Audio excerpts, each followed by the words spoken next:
In this video, we're going to be replacing the fill valve on this old toilet. Basically what happens is the tank fills up and the ball lifts up like it's supposed to right here, but the water never shuts off because this all up in here is so crusty with buildup from hard water. I think this didn't have a water softener connected to it for a long time, that this is just no longer working.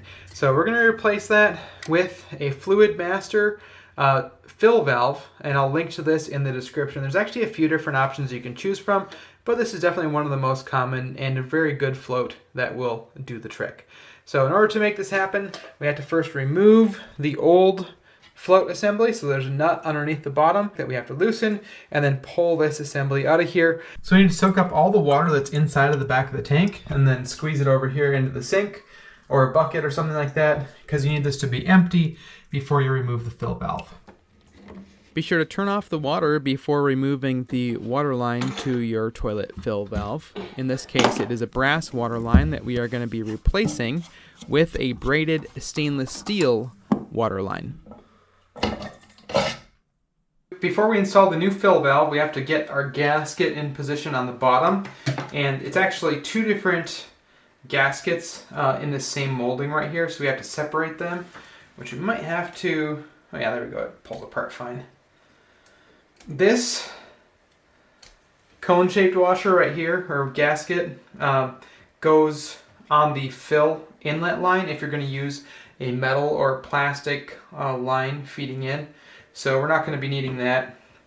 And we're going to take this gasket here, replace this flat side up against the bottom right here, just like this. And that's going to be that. Now this is adjustable.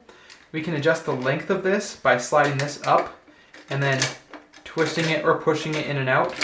And we need to adjust it until this line right up here is 1 inch above the overflow. So right here you can see we've got our overflow, and we're actually going to remove this cap here. So we're going to make sure that this line right here is 1 inch above that. So let's take a look at where it's at right now.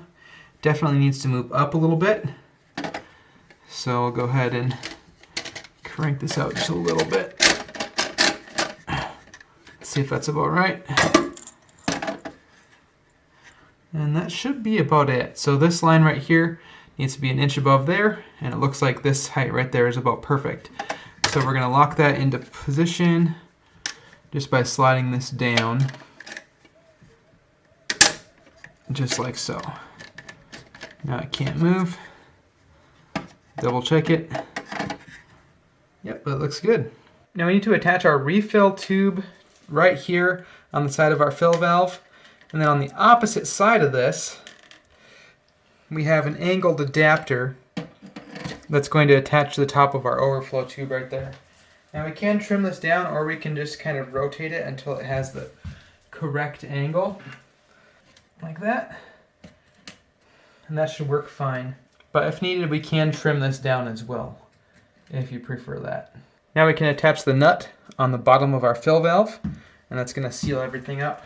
When you're installing this plastic nut, you can pretty much just tighten it by hand. If you do want to use a wrench, just be really careful not to over tighten it. You're relying on the rubber gasket up in the tank to do the sealing, so it doesn't have to be super tight. Now we're using a braided toilet tube. I'll link to them in the description. By far the easiest way to go. You just remove the existing compression nut if you have a new angle stop that you're doing, and then attach your braided tube. The downside to these is that they are rarely going to be the perfect length, and so because of that, you end up having to put like a little bend in it in order to make it fit. There's a rubber gasket in both ends of these braided hoses, so you do not need to use any thread sealant and just need to get the fittings a little bit snug. If there was to be a small leak, you can always go ahead and tighten them just a little bit more.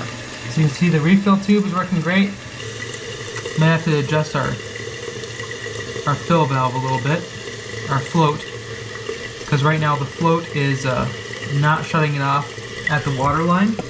You can see the water line right there. It sounds like our flapper valve is leaking right now.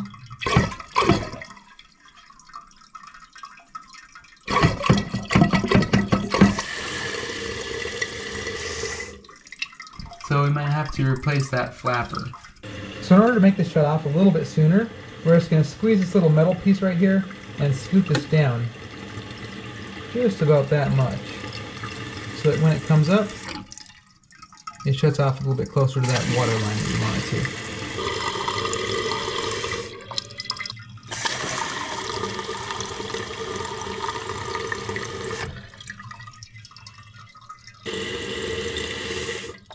Perfect.